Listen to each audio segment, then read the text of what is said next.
Greetings, Rebel fans. My name is Jason Kelly, and this is the Let's Run podcast. I want to welcome you all to the show today, as we've got a few things to talk about, a couple of really fun developments, a couple of things around UNLV football, Dan Mullen continuing to make good additions in the transfer portal, a couple of fun things and developments, hopefully, about UNLV basketball coming soon. We are very excited to possibly be having Coach Passner on the show at some point in the near future. Going to depend on his schedule, but I have reached out and gotten confirmation that there is interest in doing that, and so I will keep that. I will keep all of you guys updated on having Coach on. I know there's going to be a few people, smiling at me saying, "Wow, you're going to have the guy on your show after you." Badmouth them, and yeah, I am. So there you go. Football lover. How you doing, man? Good to talk to you. Random question: is my season tickets in section 111? Are you talking about for basketball or football? Basketball, I imagine, right? I think I'm in 112 or 111. I might be in 111. For basketball, I'm pretty sure I'm in 111. For football, I don't know what section I'm in. For football, I'm in the home side club area. And so I have to get tickets for myself for the first time this year. Haven't been able to do that for myself yet, just because of some family stuff I got going on. So we're not sure how many tickets we're going to need for me. But for football, I do always sit. I think I'm section 111. So yeah, I'm pretty sure that's where I'm sitting, but I'm not 100% sure. I sit right behind UNLV, probably at the UNLV bench, probably at the 40-yard line or so.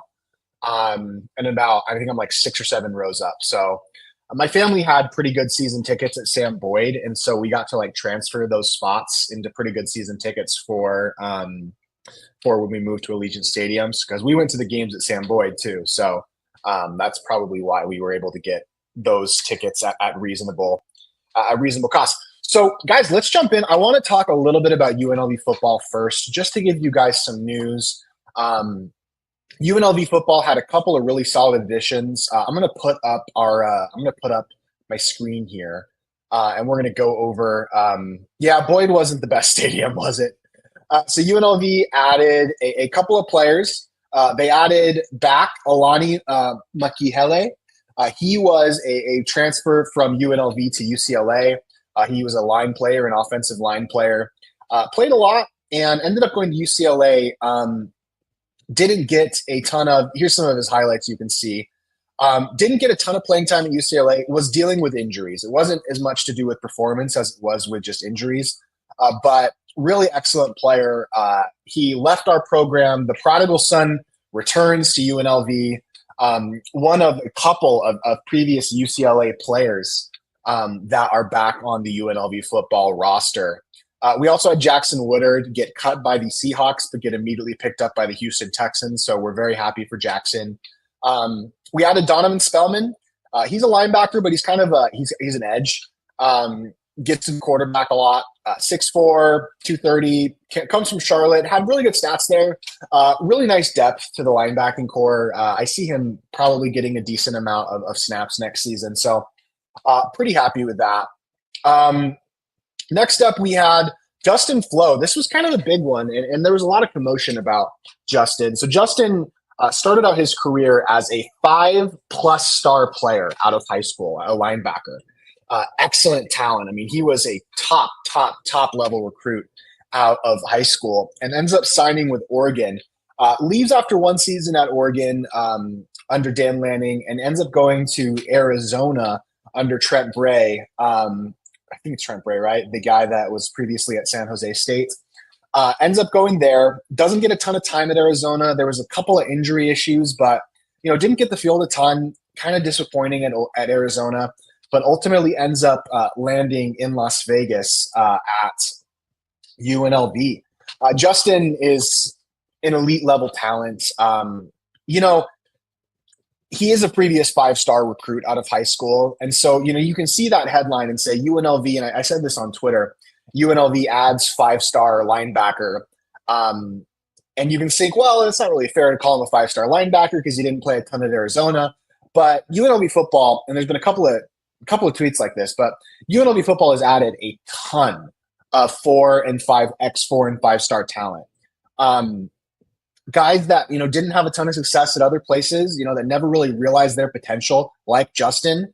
But ultimately, I get why you might be a little suspicious of these guys. But ultimately, these players are legit talent. They are talent that UNLV football has never had before. And so, I'm really excited about this high level talent. There's a couple of other guys. UNLV also added. I want to make sure I get his name right.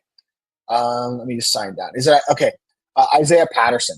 Isaiah, good dude from what I can tell. He's active online. We're big fans of Isaiah. He's a linebacker from UCLA.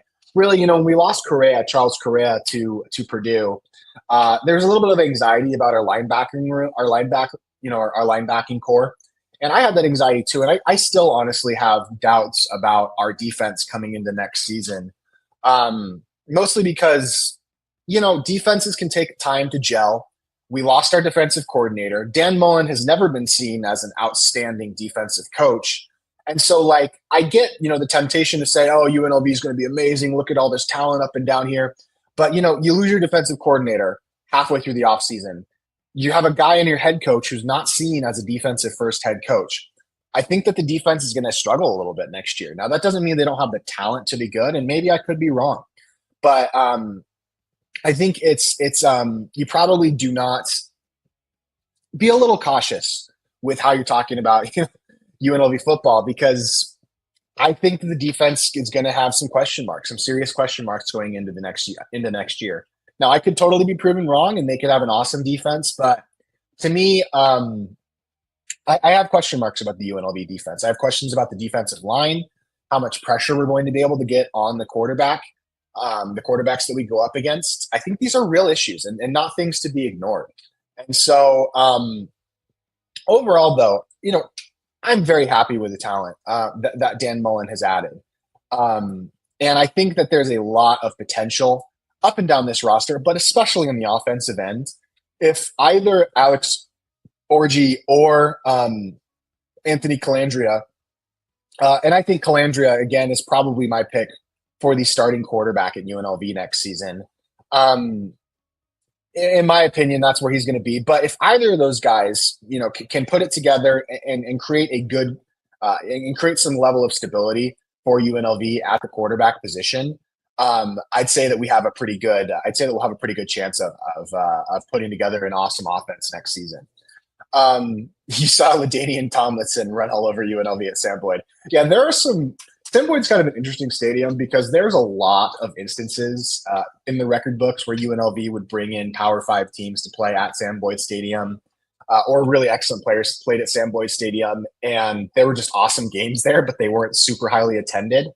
I remember the Josh Allen 2016 game at Sam Boyd Stadium where it was like 5 overtimes, and Josh Allen put together one of the greatest performances I've ever seen from a quarterback in college, but ends up losing to UNLV in one of the craziest games that I've ever seen. Banana Man says, it seems like we have no tackles. Inside O lines, do you think we'll get pushed outside? I think Firmino is a lock. Yeah, I don't really have a good read on the lines, at all. To be honest with you, I don't really know what they're going to do. And I think they're still trying to figure it out. I'm kind of hoping that we get a little bit more clarity from some of the people that are reporting at practice on what the line's going to look like. But,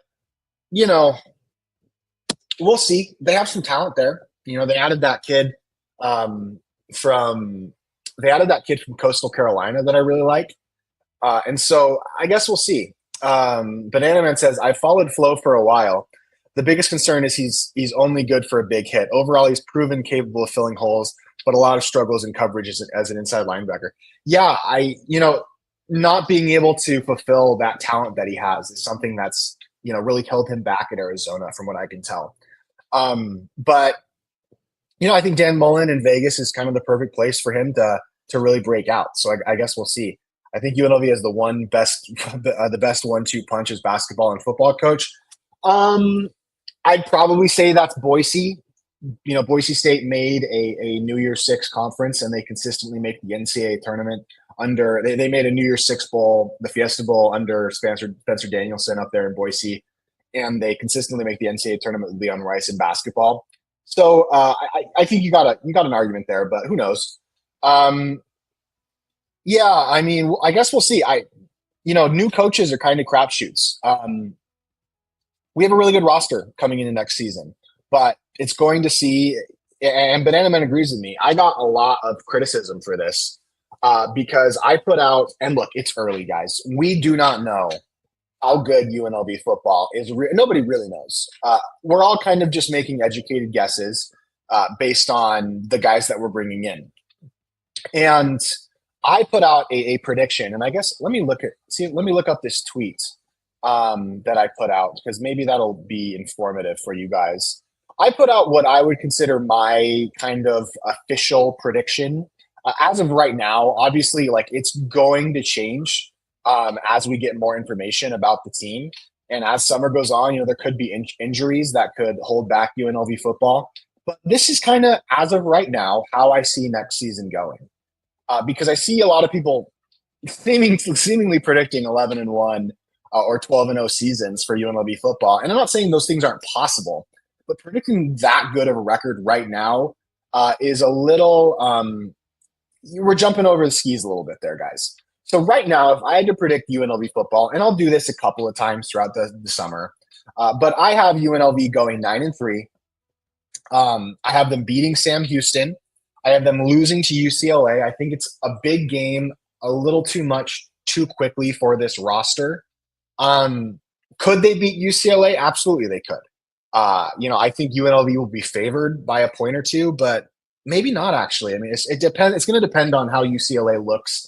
UCLA's week 1 game, we have at Sam Houston, and UCLA plays the University of Utah. And so UCLA's performance in that Utah game is probably going to wildly affect what the line will be going into the UNLV game. But I have that as a loss right now. The Rebels could win. They also could lose to Sam Houston. Road games in college football are tough. But I have them being 1-1 after their first 2 games. Then I have them beating Idaho State. They're going to win that game. I feel pretty confident. I've looked a little bit at Miami, Ohio as a program. They do occasionally win games as a program, but I feel confident that UNLV will kind of start rolling. And then I have them losing to Wyoming, and this is the prediction that seemed to really upset Rebel fans. And really kind of a lot of people, there's no way they lose to Wyoming. Absolutely no way. You can't lose. They're going to kill Wyoming. I saw a lot of that. And frankly, guys, like it's tough to win at Wyoming. Like it is. Boise State was a nationally ranked team that played pretty well in the Fiesta Bowl against Penn State last year and arguably could have, maybe even should have. They ended up pulling it out. Credit to them. But could have lost to Wyoming last season. They were down in the third quarter. Laramie, Wyoming is a place where dreams. Texas Tech lost in Laramie a couple of years ago. Teams lose in Laramie. It happens. It's a tough place to play. It's high elevation. It's going to be colder there. Now it should be. I think it's early October, so it shouldn't be too cold by then. But it'll be colder than it is in Vegas. Probably the weather will actually probably be pretty good. But if you think that the Rebels aren't capable of losing a game like at Wyoming, then I think you're maybe drinking the Kool-Aid a little bit too much. That doesn't mean they're going to be bad. I still have them going 9-3. But my strategy when I looked at the Rebels' schedule for next season is I said they're going to lose a dumb game that they shouldn't lose. Everybody admits they could lose to UCLA. They probably will lose at Boise State. They probably will have at least those 2 losses. Now, they could win those games too, don't get me wrong. But I said, I think they're going to lose another game. Which games could they lose besides UCLA and Boise State? And technically, they could lose any of these games, but this is just a mental exercise. And I looked at the away games. I thought at Miami, maybe. I think they're going to be, having 2 away games in your non-conference is kind of tough, but I think both of those opponents are pretty beatable. So I said, okay, I think they're going to get out of non-conference with just a loss to UCLA. Let's take a look at their Mountain West schedule. And we play Air Force at home. Air Force struggles a little bit, especially in this new NIL era. I think they're a couple years away. They're building their program back up. Versus New Mexico, it'll be Jason X first season in Albuquerque. I feel pretty confident that UNLV is going to be able to win a home game versus New Mexico. I'll come back to Colorado State in a second. Utah State, Bronco Mendenhall is a dang good football coach. He could absolutely have a good Aggies program in Logan next season. Versus Hawaii, that'll be a home game. I feel pretty confident about that. But they could lose to Utah State. They probably won't lose to Hawaii. And they're going to absolutely mollywop Jeff Chode in Reno. And so Colorado State's not a bad program. They invest serious money into their teams. They have some talent. They will have Braden Fowler Nicolosi back as their quarterback next season. UNLV could absolutely lose that game. UNLV could lose to Utah State at home. They could lose to Wyoming. And I said one of those three games UNLV is going to lose. And maybe I'll change my mind in August and say that they'll lose at Colorado State instead of at Wyoming. Or maybe I'll change my mind and say that they'll lose at Sam Houston instead of at Wyoming. But I think a 9-3 record is something that's attainable and realistic for UNLV football next season. I think a 9-3 record would probably get them into the Mountain West Conference Championship game against Boise State. That's kind of difficult to predict because you don't know how other teams in the Mountain West are going to do. But we miss out on playing Fresno, who will be pretty good next year. We'll miss out on playing San Jose, who's always tricky. And so UNLV's schedule breaks out, at least in conference play, pretty favorably. They've got a very good chance to return to the Mountain West Conference Championship game next season against probably Boise State. And so, yeah, that's kind of how I see UNLV football right now. I agree with Banana Man. Breaking news, Cooper Flagg is joining the Runnin' Rebels. There you go. Yeah, that would be good. Yeah, the tackle position is a big worry. Let me look. I want to make sure that I'm missing. Yeah, Miami of Ohio. They do win games. They lost a lot of talent from that team last season, which is why I feel like they can probably win that game. But who really knows? Miami of Ohio is a real game, and so is Sam Houston. I mean, Sam Houston struggles a little bit, but they're nothing to sneeze at either. Wyoming is probably the worst place to play in the Mountain West. I'm even including Boise State. It's certainly the most difficult place to get to in the Mountain West. I look at this new Mountain West Conference and the travel of playing at Hawaii, at Northern Illinois, at Laramie. Like, these are some awful places to get to. And so ultimately, I think that the travel that you're going to have in the new Mountain West is brutal. And Wyoming's certainly a big part of that. And so that's how I feel about UNLV football right now. 9-3. 9-4 possibly with an appearance in the Mountain West Conference Championship game. Could they beat Boise State next year? Could next year be the dream season? Absolutely. But I'm going to have to see a little bit more of the team before I feel confident in predicting that. So let's talk about the Big 12. First, let's talk about the Pac-12. This is going to be Pac-12, Big 12 updates. I try not to talk about this too much on my podcast, but we do have a little bit of news. So John Canzano is the guy that is basically always talking about the Pac-12. So let me pull up his Twitter account and let's look at this most recent piece of news about the Pac-12 and the Mountain West. So the Pac-12 and Mountain West are currently in litigation surrounding the exit and poaching fees that were agreed upon by the Pac-12 and the Mountain West when the Pac-12 and Mountain West entered into a scheduling agreement. The Pac-12 and the Mountain West both believe that they have strong legal cases. There is a court date for mediation, but they are requesting stays. What that means is mediation is essentially where the court is going to try and force the Mountain West and the Pac-12 to resolve this, with somebody organizing it out of court as opposed to going to court. Basically, until this lawsuit is settled between the Mountain West and the Pac-12, we're not going to know anything about what type of money UNLV is going to get from the Mountain West, or even UNLV's status within the Mountain West. The Pac-12 schools really believe that they have a strong case here. There will be some level of exit fees paid. I believe the Mountain West has to get $100 million to fulfill all of its financial promises to all the schools in the Mountain West. There's been talks about other schools in the Mountain West not really liking UNLV being promised all of this money. by the Mountain West, whereas they aren't. Like UNLV is being promised $25 million, and schools like Reno and New Mexico are being promised 9 or 10. So ultimately, this court case is kind of going to decide everything. Also, the Las Vegas Review Journal put out an interesting article that kind of sparked conversation about UNLV's real goal, which has always been foolishly a little bit. I think the way that they're going about it is a little foolish. But let me pull this article up.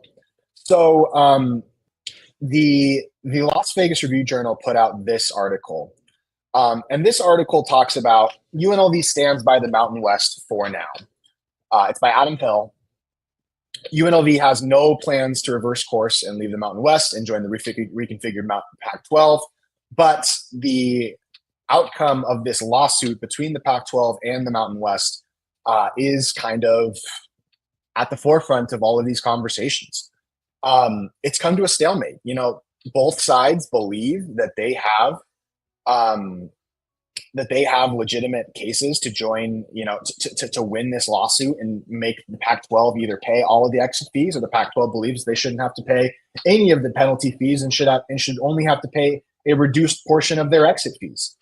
But this article brings up the big argument that UNLV believes that they are UNLV, and people in UNLV really believe this, that they are bound to join the Big 12 at some point.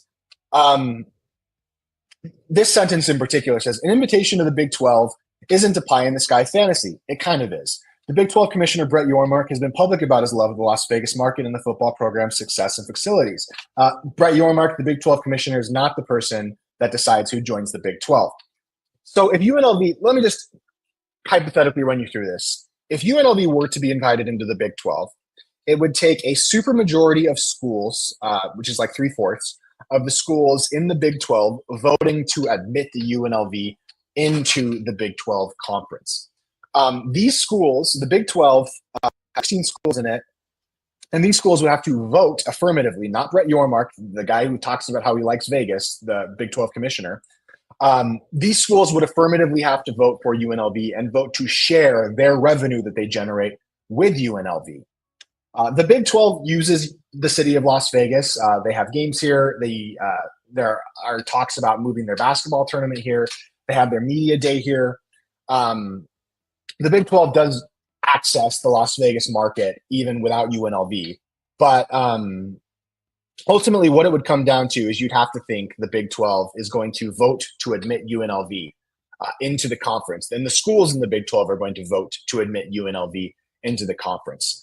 The problem that I see with this is, one, the Big 12 has a grant of rights. And what that basically means is all the schools currently in the Big 12 are locked into the Big 12, all 16 schools, until the 2031-2032 season. Grant of rights means that none of these schools in the Big 12 are leaving that conference. They're all staying there. None of them are leaving before 2032, which makes me believe, and most people that are thinking about this as realists believe, that the Big 12 is going to be a stable conference alongside the ACC, the SEC, and the Big 10, at least until that 2031-2032 season. The ACC has their grant of rights until 2031 too, I believe. It might be at 2030 actually, but I'm pretty sure it's 2031. But that 2031-2032 season is kind of seen as when there could be a seismic shift for college sports. Now, what does that mean? One of the big things and one of the big reasons why people have been trying to justify this idiotic, brain-dead decision for UNLV staying in the Mountain West is that there aren't going to be any exit fees in the new Mountain West. UNLV has an agreement with the Mountain West, as does every school in the Mountain West, that if a Power 5 conference invites them, they can leave the Mountain West with no exit fees and no issue at all. It's basically a free ride out of the Mountain West to join the Big 12. The problem with that is none of these expansion talks, none of these additions are going to happen before 2031 or 2032 anyway, because of the grant of rights that exists in the power conferences. So anytime somebody says, well, UNLV can leave the Mountain West without an exit fee, that's irrelevant. No, that's not going to happen before their grant of rights expires anyway. These grant of rights documents that these conferences have signed are incredibly durable. The ACC schools have been trying to get out of the ACC forever to join the Big Ten and the SEC, but that hasn't happened because grant of rights, you're not getting out of it. And so the idea that UNLV is going to be in some sort of advantageous position because the Mountain West won't let them will let them leave without having to pay exit fees is irrelevant to the conversation. They're not going to the Big 12 before 2031 or 2032 anyway, uh, for that reason. And also because if UNLV wanted to join the Big 12, they would have to literally double or nearly double their athletic budget. The lowest school in the Big 10 is like 110 million annual athletic budget. UNLV almost bankrupted itself by spending 70. Do you think before the 2031-2032 season that UNLV as a school is going to be ready to make that kind of annual financial commitment? They're not. And that's okay. They don't have to be then because you have to be able to build up to it. You don't climb a ladder. You don't skip steps when you're going upstairs. You can't skip floors. You can't skip rungs of a ladder. You have to build up in a logical and consistent way. And so if people in Vegas seem to think just because we're the city of Las Vegas, and by the way, UNLV is not the city of Las Vegas. They are the university of the city of Las Vegas. But like the SEC and the Big Ten both use the city of Las Vegas fine without UNLV. Like schools, UNLV is Las Vegas is a great city to have neutral site games at. But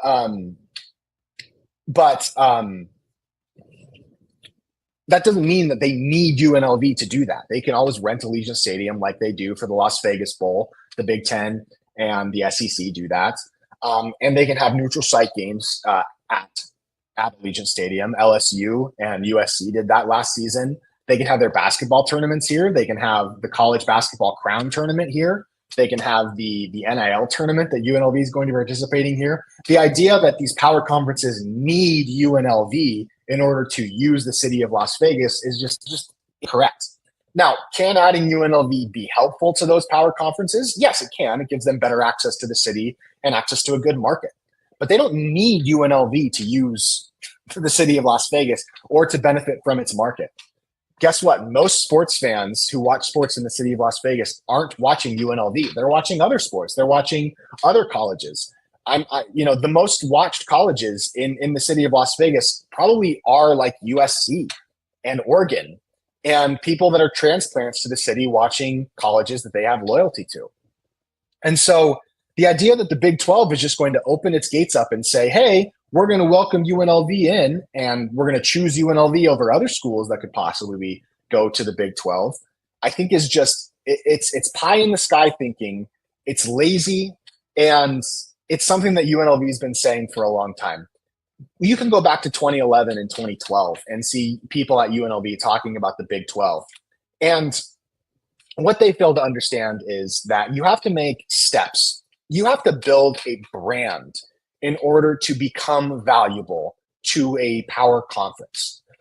Because the Big 12, and I haven't been looking at my comments here, the Big 12 has been really hurt by yes, it's true, and I'm sure that they can have a great time having a visit to Las Vegas when they have a neutral site game or a tournament. They don't need UNLV to have trips to Las Vegas. The Big 12. What was I saying? Sorry, let me just catch my thoughts back up. That's kind of why I don't like looking at the comments sometimes when I'm trying to make a point. The Big 12 is a conference that only got one team into the college football playoff last season. Why is that? BYU was an excellent team last year. Colorado was an awesome team last year. The Big 12 has good programs. But why were they only able to get one team into the college football playoff? It's about brand. College football and college sports are all about brands. And the Big 12's brand is that they are a glorified group of five conference. When the Big 12 lost Texas and Oklahoma, they backfilled them with Houston, Cincinnati, UCF, and BYU. All schools that came from the group of five level. Now, BYU was an independent, so a little bit of an asterisk there. But All schools from the independent level, or the independent or the group of five level. The conference's reputation took a hit when they lost heavy hitters and replaced them with group of five schools. Do you really think that a conference that is currently suffering as a result of adding group of five talent, adding group of five schools, is really going to be in a rush to add, especially before the next 7 years, add another group of five school? And that they're going to choose UNLV over other attractive group of five options like Memphis, Tulane, Oregon State, San Diego State, even Boise State, who continually kicks UNLV's butt in football? No, they're not.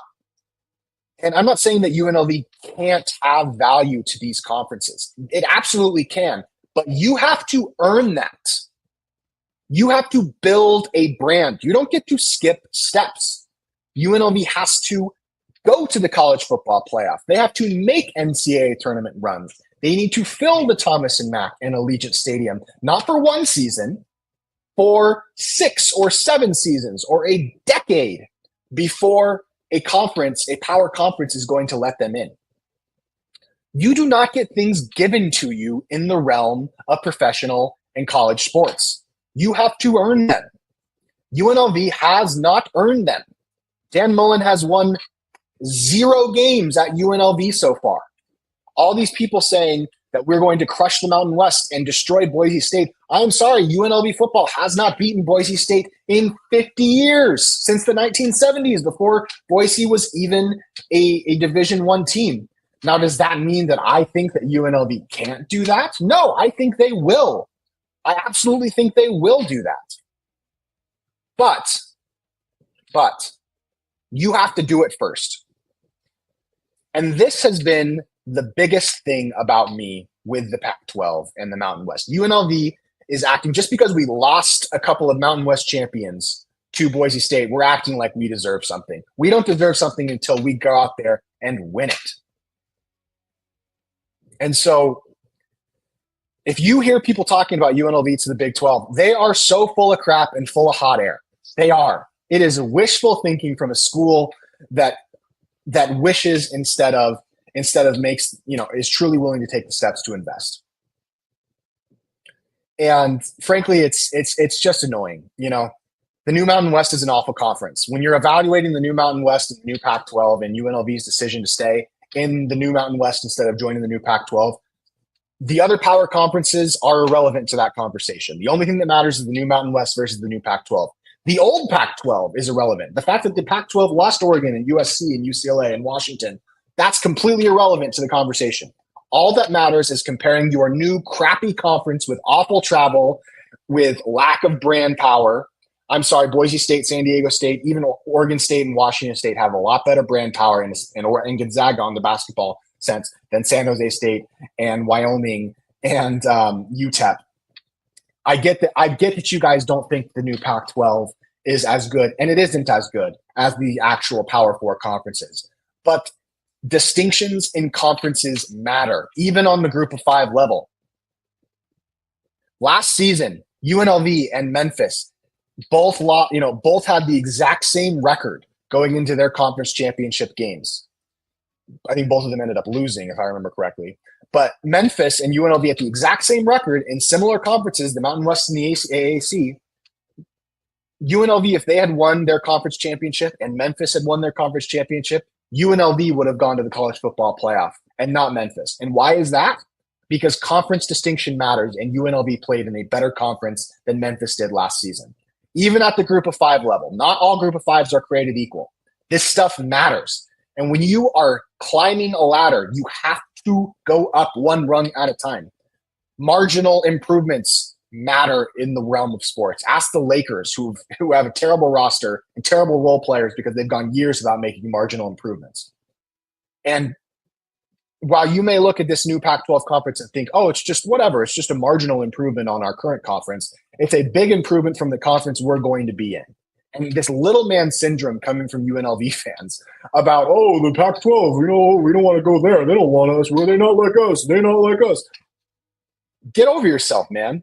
Think of what's best for your brand, for your student athletes, and for your fans. UNLV would have better NCAA tournament access in the new Pac-12 because it's a better conference. They would have a clearer path to the college football playoff because it's a better conference. Those things matter. So guess what? We'll find out in the next couple of months. UNLV, the reason why they're not in the new Pac-12 is because of money. And if the money dries up from those settlements, UNLV might end up, despite their own best efforts, might end up finally making the right decision and joining the better conference. But if somebody's talking to you about the Big 12 with this, they're full of hot air, man. It's absolutely insane and it's crap. And I'm sorry. It's you got to earn that. You got to earn it. It's not going to be given to you. And yes, the Board of Regents and the Nevada education system absolutely hurts UNLV. I want to go with a couple of other comments here. Noah asks, any word on big men recruiting for Pastner? Nothing, absolutely nothing as of right now. I think that UNLV is kind of holding off. I can tell you this is a little bit of insider information, whatever you want to call it. UNLV is trying to get a real player with this last big man spot in their rotation. They're not trying to just go out there and add whoever. They want to add, a guy like Baba Miller or a guy like Eddie Lampkin or, somebody who can really be a difference maker in the front court, which is something that I really respect about Pastner. I kind of feel like Coach Kruger would have just added a Carl Jones and said, oh, whatever, good enough. But Coach Pastner is really trying with this last spot to add a difference maker with the big man position. So I don't expect us to have, it's going to come out of nowhere. Nobody's really going to know until we know in terms of who this big man's going to be. But Coach Pastner is really trying to raise money to get a difference maker in the front court.